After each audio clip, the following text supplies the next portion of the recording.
Radio Nacional de España presenta Don Quijote de la Mancha. Capítulo 10, primera parte. De lo que le sucedió a Don Quijote con unos bandoleros y durante su estancia en Barcelona.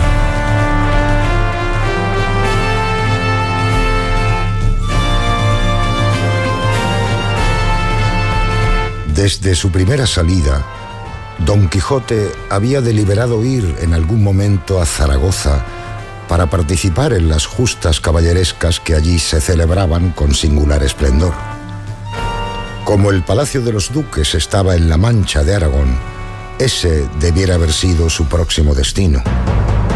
Pero precisamente por entonces tuvo noticia de que un embustero cronista había publicado una fingida segunda parte del libro de sus aventuras, con falsedades tan notorias como pintarlo desenamorado de Dulcinea del Toboso, y tan impertinentes como haberle hecho intervenir ya en las justas de Zaragoza. Y para dejar claras ante el mundo entero las mentiras de esa historia apócrifa, resolvió no dirigirse a Zaragoza, sino a la otra gran ciudad en la que tenían lugar señalados festejos caballerescos, es decir, Barcelona.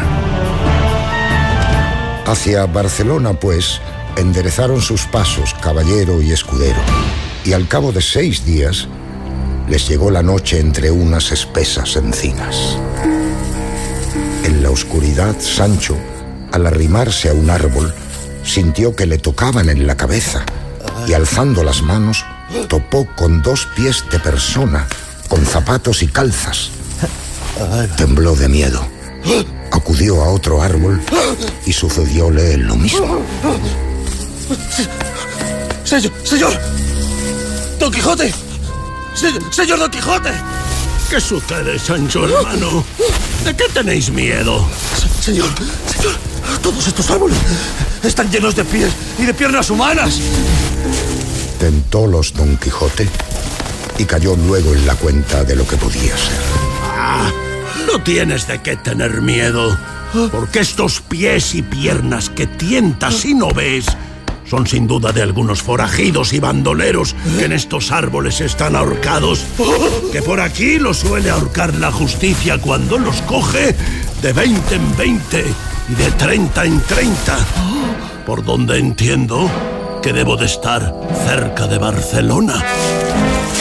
Ya en esto amanecía, y si los muertos los habían espantado, no menos los atribularon más de 40 bandoleros vivos que de improviso les rodearon.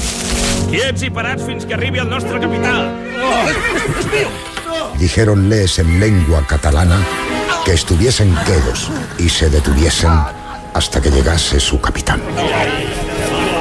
Estaba Don Quijote a pie, con el caballo sin freno y la lanza arrimada a un árbol, sin defensa alguna, y así tuvo por bien de cruzar las manos y callar. Acudieron los bandoleros a registrar al rucio y a no dejarle ninguna cosa de cuantas en las alforjas y la maleta traía. Y suerte tuvo Sancho de llevar en la faja que tenía ceñida los escudos del duque y los que habían sacado de su tierra. Y con todo eso, aquella buena gente le limpiara y le mirara hasta lo que entre el cuero y la carne tuviera escondido, si no llegara en aquella sazón su capitán. Y mandóles que no lo hiciesen. Admiróle ver lanza arrimada al árbol, escudo en el suelo, y a Don Quijote armado y pensativo, con la más triste y melancólica figura que pudiera formar la misma tristeza. No estéis tan triste, buen hombre, porque no habéis caído en las manos de ningún cruel rey de Egipto, sino en las de Roque Guinart, que tienen más de compasivas que de rigurosas. No es mi tristeza por haber caído en tu poder, sino por haber dejado que me hayan cogido los soldados descuidado, estando yo obligado, según la orden de la andante caballería que profeso, a vivir siempre alerta. Porque si me hallaran sobre mi caballo con mi lanza y con mi escudo, no les fuera muy fácil rendirme. Porque yo soy Don Quijote de la Mancha, aquel que de sus hazañas tiene lleno todo el orbe. ¡Valeroso caballero! ¡No os despechéis! Ni tengáis a siniestra fortuna esta en que os halláis. Porque el cielo suele levantar los caídos y enriquecer los pobres. Ya le iba a dar las gracias Don Quijote, cuando sintieron a sus espaldas un ruido como de tropel de caballos. Alejóse Roque Guinart a averiguar qué era aquello y detúvose un rato para dar instrucciones a los suyos. Al volver, halló a sus hombres en la parte donde les había ordenado y a Don Quijote entre ellos, sobre Rocinante, haciéndoles una plática. Quiero persuadirles de que dejen este modo de vivir tan peligroso, así para el alma como para el cuerpo. Pero como los más eran gascones, gente rústica y disipada, no les entraba bien la plática de Don Quijote. Roque comprobó que le habían restituido a Sancho Panza todo lo que le habían quitado del rucio.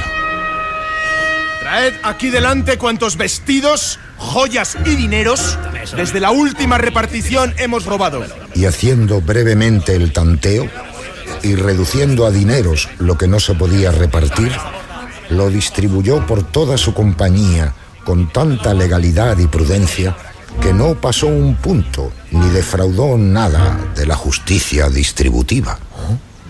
Según lo que aquí he visto, es tan buena la justicia que es necesaria que se use aún entre los mismos ladrones. Oyólo un escudero y alzó un arcabuz, con el cual sin duda le abriera la cabeza a Sancho si Roque Guinart no le diera voces que se detuviese. ¡Quieto! Deja eso. Vale. Propóngome de no descoser los labios en tanto que entre esta gente esté. Llegó en esto uno de los bandoleros que estaban de centinelas para ver la gente que por los caminos venía y dar aviso de lo que pasaba. Señor, no lejos de aquí, por el camino que va a Barcelona, viene un gran tropel de gente. ¿Has echado de ver si son de los que nos buscan o de los que nosotros buscamos? Ah, de los que buscamos. Pues salid todos y traédmelos aquí luego, sin que se os escape ninguno. ¡Por ello! Hiciéronlo así, y quedáronse solos Don Quijote, Sancho y Roque. Nueva manera de vida le debe de parecer al señor Don Quijote la nuestra. Nuevas aventuras, nuevos sucesos y todos peligrosos.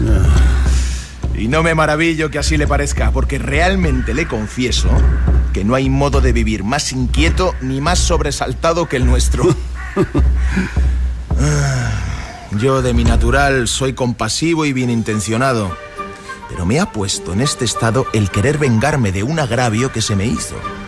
Eso da con todas mis buenas inclinaciones en tierra, que persevero en este estado a despecho y pesar de lo que entiendo.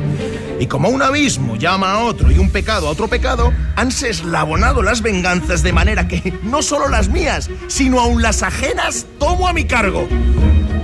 Ay, pero Dios es servido de que, aunque me veo en la mitad del laberinto de mis confusiones, no pierdo la esperanza de salir a puerto seguro. Señor Roque, el principio de la salud está en conocer la enfermedad y en querer tomar el enfermo las medicinas que el médico le ordena. Amén.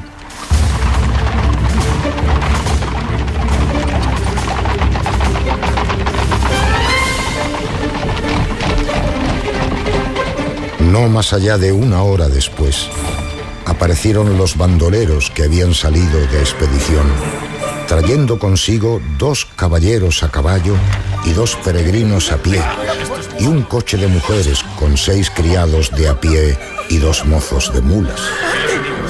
Eran 2 capitanes de infantería española que marchaban a Nápoles a unirse a sus compañías, mientras la señora del coche y los peregrinos iban a embarcarse para pasar a Roma.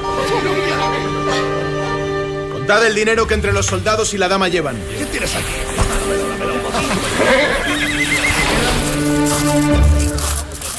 Son 900 escudos y 60 reales.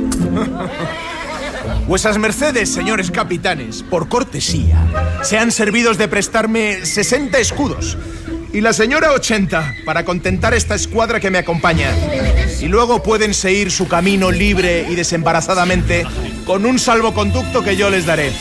Los peregrinos, que entre entrambos podían llevar hasta 60 reales, iban ya a dar toda su miseria. Esténse quedos.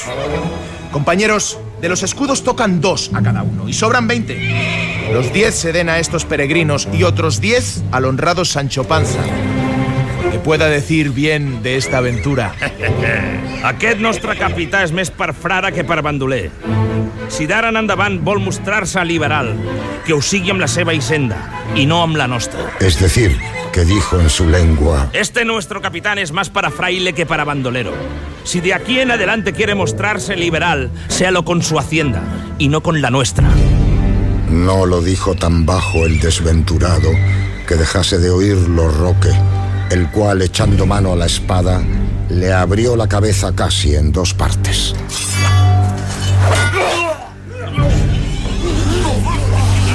De esta manera, castigo yo a los deslenguados y atrevidos.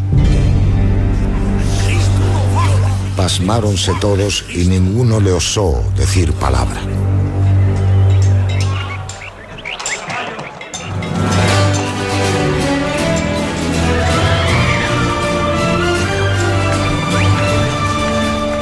Tres días y 3 noches estuvo Don Quijote con Roque. Y si estuviera 300 años, no le faltara qué mirar y admirar en el modo de su vida. Aquí amanecían, acullá comían, unas veces huían sin saber de quién, otras esperaban sin saber a quién. Dormían en pie, interrumpiendo el sueño, mudándose de un lugar a otro. Al cabo de ese tiempo, Roque escribió una carta a un amigo de Barcelona. Te doy aviso de que está conmigo el famoso Don Quijote de la Mancha y que de aquí a 4 días se te pondrá en mitad de la playa de la ciudad. Al fin, por caminos desusados, por atajos y sendas encubiertas, partieron Roque, Don Quijote y Sancho con otros 6 bandoleros a Barcelona, archivo de la cortesía, albergue de los extranjeros, patria de los valientes y en sitio y en belleza única.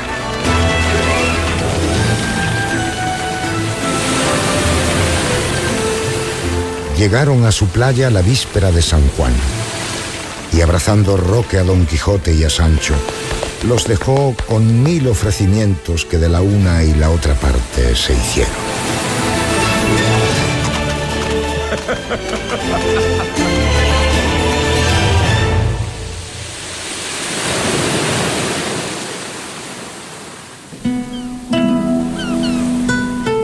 Tendieron Don Quijote y Sancho la vista por todas partes. Vieron el mar, hasta entonces por ellos nunca visto. Parecióles espaciosísimo y largo, harto más que las lagunas de Ruidera. Vieron las galeras que estaban en la playa, y cuando Sancho vio a una moverse, pensó que los remos eran otros tantos pies. ¡Oh! Estas sí son verdaderamente cosas encantadas. En esto llegó un grupo de caballeros, uno de ellos el que había sido avisado por Roque Guinart. Bien se ha venido a nuestra ciudad el espejo, el farol, la estrella y el norte de toda la caballería andante. Vuesa merced, señor Don Quijote, se venga con nosotros, que todos somos sus servidores y grandes amigos de Roque Guinart. El huésped de Don Quijote se llamaba Don Antonio Moreno, caballero rico y discreto, y amigo de holgarse a lo honesto y afable. En compañía de él, pues, marcharon amo y criado hacia la ciudad.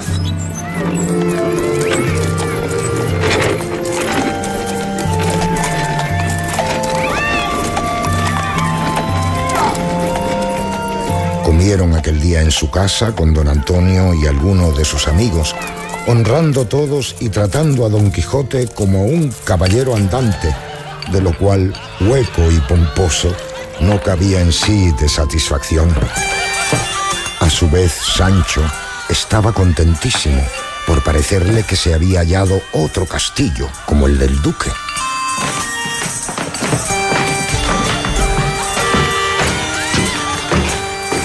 Levantados los manteles, tomando don Antonio por la mano a Don Quijote, se entró con él en un apartado aposento en el cual no había otra cosa de adorno que una mesa de jaspe con un pie de lo mismo, sobre la cual estaba puesta una cabeza que semejaba ser de bronce, al modo de las cabezas de los emperadores romanos, de los pechos arriba.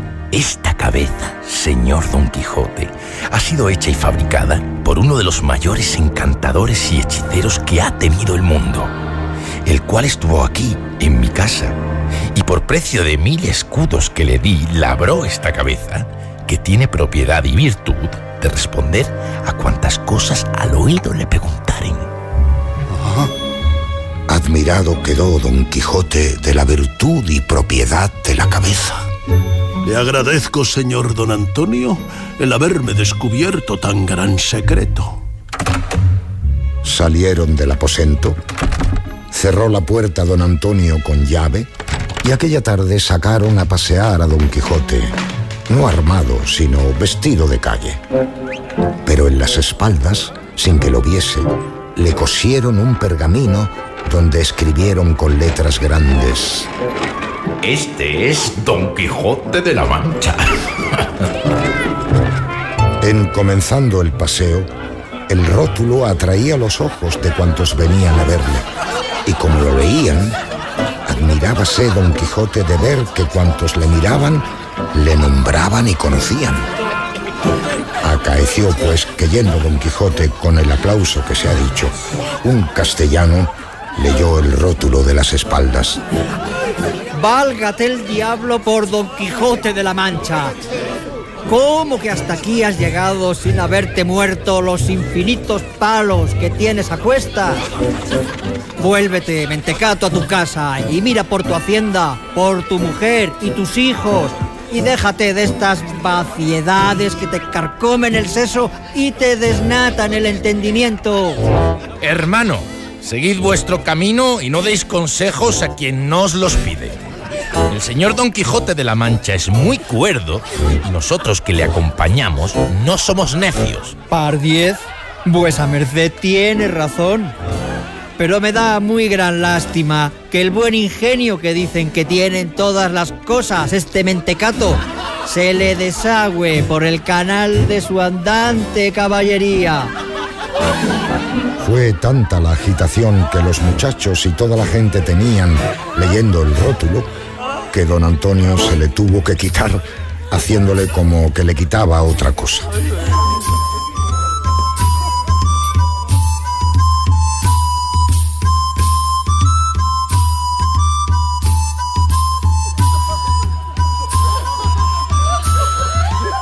Llegó la noche, volviéronse a casa.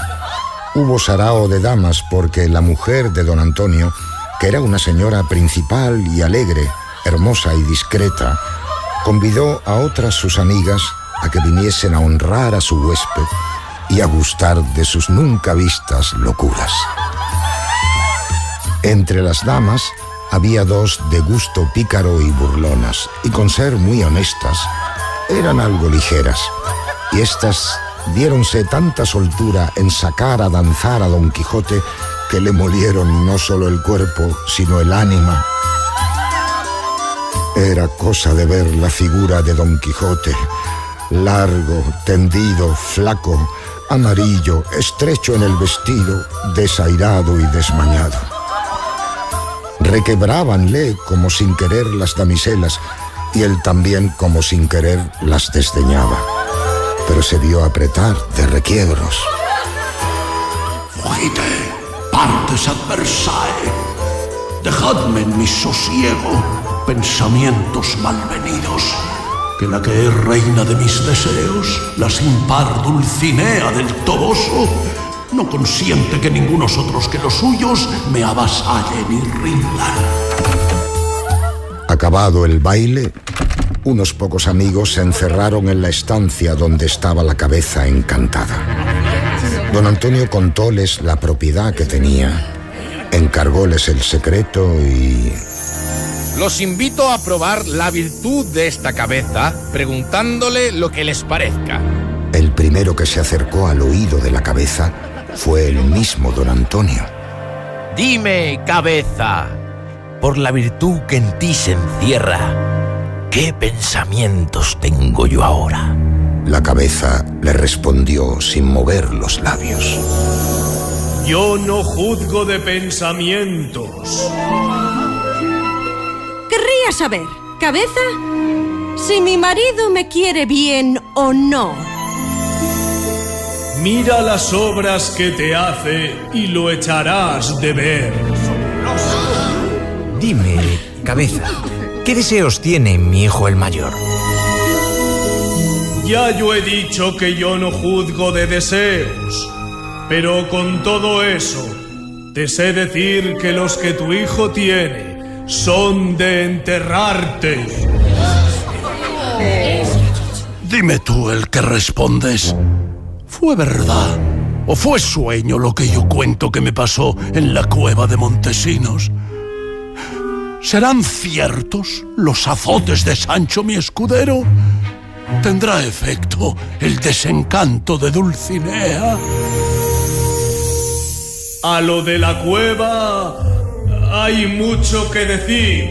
De todo tiene. Los azotes de Sancho irán despacio. Y el desencanto de Dulcinea llegará tras su debida ejecución. Con esto se acabaron las preguntas y las respuestas, pero no se acabó la admiración en que todos quedaron. Con todo, el misterio de la cabeza era que estaba toda hueca, y el pie de la tabla, también hueco, se encaminaba por un cañón de hoja de lata hasta el aposento correspondiente en el piso de abajo. En él estaba un sobrino de don Antonio, estudiante agudo y discreto, que, advertido de las personas que habían de entrar aquel día en el aposento de la cabeza, respondió a las preguntas con presteza y puntualidad.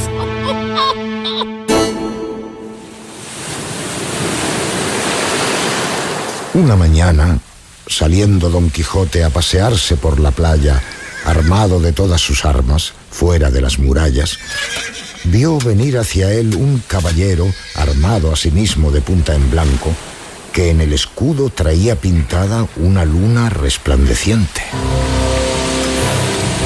Insigne caballero, y jamás como se debe alabado, Don Quijote de la Mancha. Yo soy el caballero de la Blanca Luna. Vengo a contender contigo y a probar la fuerza de tus brazos, en razón de hacerte conocer y confesar que mi dama, sea quien fuere, es sin comparación más hermosa que tu Dulcinea del Toboso, la cual verdad, si tú la confiesas llanamente, excusará tu muerte y el trabajo que yo he de tomar en dártela. Y si tú peleares y yo te venciere, no quiero otra satisfacción, sino que, dejando las armas y absteniéndote de buscar aventuras, te recojas y retires a tu lugar por tiempo de 1 año, donde has de vivir sin echar mano a la espada, en paz tranquila y en provechoso sosiego, porque así conviene al aumento de tu hacienda y a la salvación de tu alma. Y si tú me vencieres, quedará a tu discreción mi cabeza, y serán tuyos los despojos de mis armas y caballo, y pasará a la tuya la fama de mis hazañas. Caballero de la Blanca Luna, cuyas hazañas hasta ahora no han llegado a mi noticia, Yo os haré jurar que jamás habéis visto a la ilustre Dulcinea. Y así, no diciéndoos que mentís, sino que no acertáis en lo propuesto, con las condiciones que habéis referido, acepto vuestro desafío. Tomad, pues, la parte del campo que quisiéredes, que yo haré lo mismo. Y a quien Dios se la diere, San Pedro se la bendiga. Perplejos estaban don Antonio y quienes lo acompañaban, pero no podían sino suponer que el tal desafío serían burlas ingeniadas por otros caballeros. En cualquier caso, Don Quijote se había dispuesto ya para el combate, y encomendándose al cielo y a su Dulcinea, retrocedió para tomar otro poco más del campo, porque vio que su contrario hacía lo mismo. Y sin tocar trompeta ni otro instrumento bélico que les diese señal de arremeter, soltaron entrambos a un mismo punto las riendas a sus caballos, y como era más ligero el de la blanca luna, llegó a Don Quijote andados 2/3 de la carrera, y allí le encontró con tan poderosa fuerza, sin tocarle con la lanza, que al parecer la levantó a propósito, que dio con Rocinante y con Don Quijote por el suelo.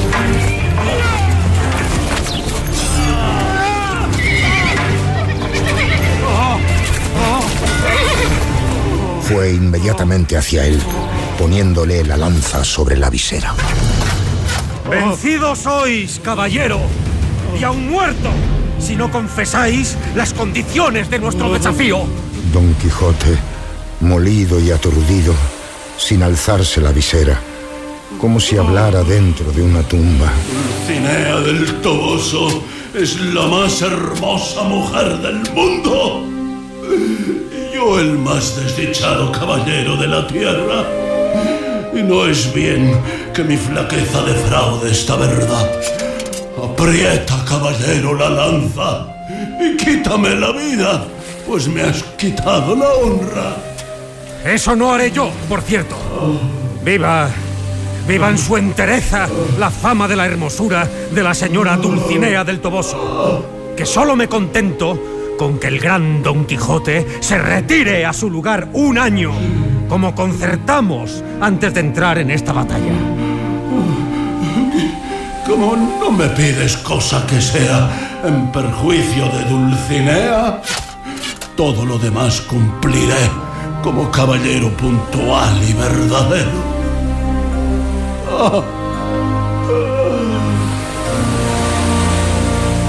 Todo esto oyeron don Antonio y otros muchos que allí estaban. Y el caballero de la blanca luna, saludándoles con la cabeza, se entró en la ciudad a medio galope.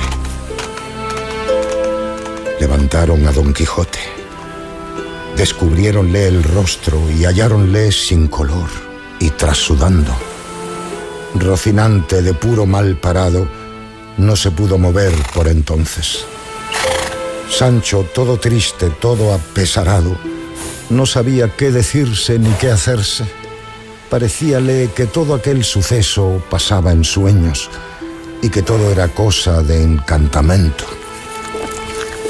Veía a su señor rendido y obligado a no tomar armas en un año, y sus propias esperanzas deshechas, como se deshace el humo con el viento. Don Antonio Moreno, a su vez, se apresuró a seguir al caballero de la blanca luna, tras cuyos pasos fue hasta un mesón dentro de la ciudad. Entró en él don Antonio con deseo de conocerle, pidió ser recibido y ambos se encerraron en una sala baja. Bien sé, señor, a lo que venís, que es a saber quién soy. Y porque no hay para qué negároslo, os lo diré sin faltar un punto a la verdad. Sabed, señor, que a mí me llaman el bachiller Sansón Carrasco. Soy del mismo lugar de Don Quijote de la Mancha, cuya locura y sandez mueve a que le tengamos lástima todos cuantos le conocemos. Y creyendo que está su salud en su reposo y en que se esté en su tierra y en su casa, discurrí cómo hacerle quedarse en ella. Ya una vez, bajo disfraz de caballero de los espejos, intenté vencerle y obligarle a volver a casa. Pero fue él quien me venció a mí y me derribó del caballo. No por esto se me quitó el deseo de volver a buscarle y vencerle, como hoy se ha visto. Y como él es tan puntual en guardar las órdenes de la andante caballería, sin duda alguna guardará la que le he dado en cumplimiento de su palabra. Oh, señor, Dios os perdone el agravio que habéis hecho a todo el mundo en querer volver cuerdo al más gracioso loco que hay en él. Con esto despidiéronse, y el de la Blanca Luna se salió de la ciudad aquel mismo día y se volvió a su patria sobre el caballo con que entró en la batalla.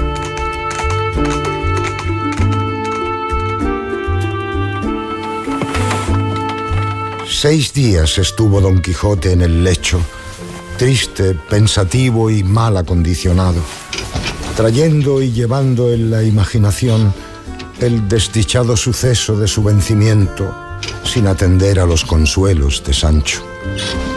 Señor mío, alce vuestra merced la cabeza y alégrese. Y dé gracias al cielo que, ya que le derribó en la tierra, no salió con alguna costilla quebrada. Pues, si bien se considera, yo soy aquí el más perdidoso, aunque es vuestra merced el más mal parado.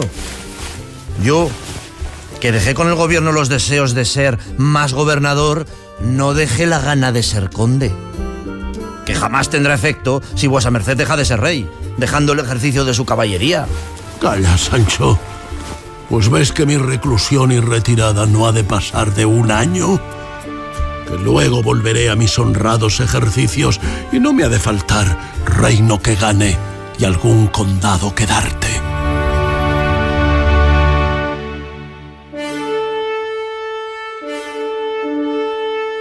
Don Quijote de la Mancha, una producción de Radio Nacional de España y la Fundación BBVA.